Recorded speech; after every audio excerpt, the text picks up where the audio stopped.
Hello, you guys. This is Road to the Fifth Game. I'm Patty. If you're a returning listener, then hi. Thanks for listening to me rant again. If this is your first time listening to me, then let me just give you a quick rundown. The point of this podcast is to recap the games of La Seleccion Mexicana and kind of cover their journey to the famous fifth game in this World Cup. A lot of this will be based off of my own opinion, so you can hate it or agree with me, whichever is fine. Let's just get started because yesterday was a pretty big day. So let's just get some of the ughness out of the way and be completely honest that yesterday's game was kind of a mess game for Mexico. I don't know if we were overconfident or if Sweden was just heated over the late goal from Germany over the past weekend. Mexico wasn't on their game, while Sweden was. I'm not saying that Mexico didn't have chances themselves, but it's obvious that Sweden had more and they happen to be more valuable chances and opportunities. However, I do see this loss as a plus because it's very difficult to go through the tournament undefeated. We got the loss out of our system and can only focus on bouncing back now and not letting it happen again, which is definitely a plus side of it. If anything, being undefeated would have just added an even bigger target on our back, which I highly doubt we're going to want, especially when we're facing Brazil right out of the group stages, which is a big thing that came from us losing this match.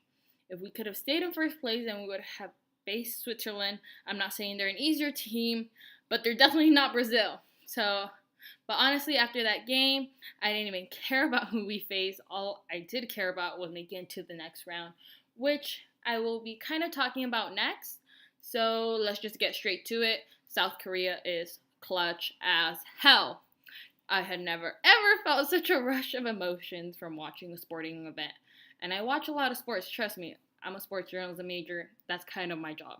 But yesterday, it was just unbelievable, off the charts. I'm telling you guys, I had never experienced something like that.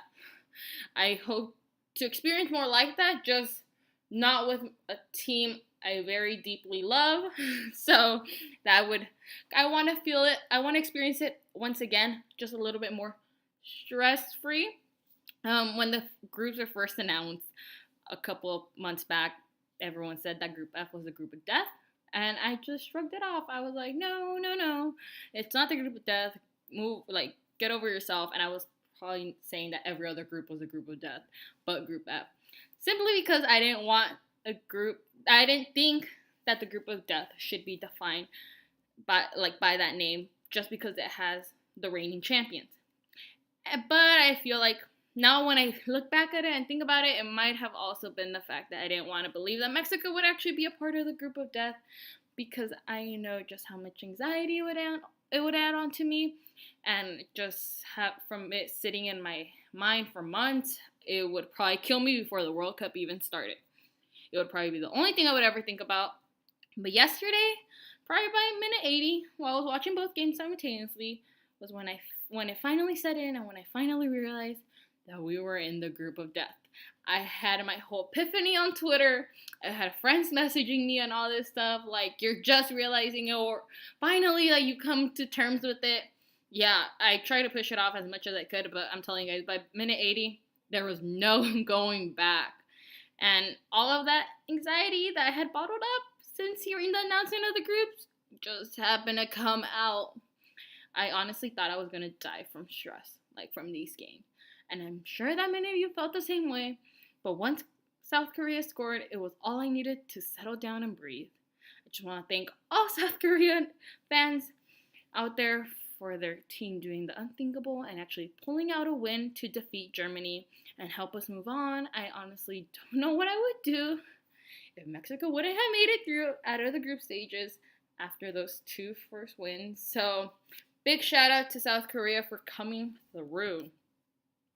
Now, I don't know how many of you are from California or how many of you have actually heard about this in general, but Bud Light came out and said that they would give free beer to all Californians if Mexico beat Brazil and made it to the fifth game. Not a big fan of Bud Light, but I do think this is cool as hell. It's dope. Bud Light is dope for this.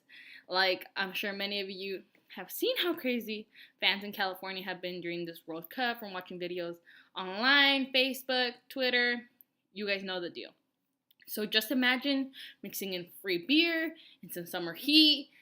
You're basically asking for a real party, with carne asada and everything.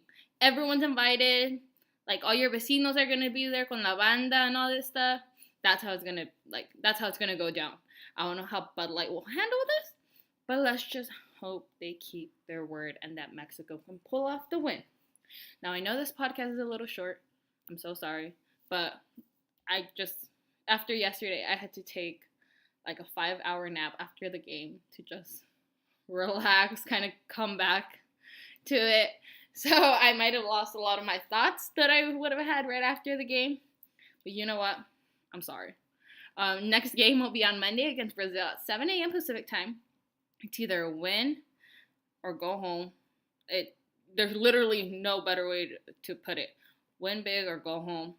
So it might either be the last podcast next week, Monday, when I recap the game, or maybe we'll actually have a fifth one for the fifth game, which I'm hoping happens. As you guys know, the name to my podcast is Road to the Fifth Game. So hopefully it's Road to the Fifth Game and beyond after that. But until then, tune in and watch other games. I know there's not going to be many left, but from here on out, this is when stuff gets even more interesting. You start seeing teams get desperate and all this stuff because they only have one game to prove themselves, or else they go home. My Twitter is @_Patty Vicente, where you can find more of my tweets from different games and different news. Drop some suggestions of anything else you guys want to hear about. I know my opinion can be kind of annoying, but hey, it's a World Cup, so deal with it. Thanks, you guys.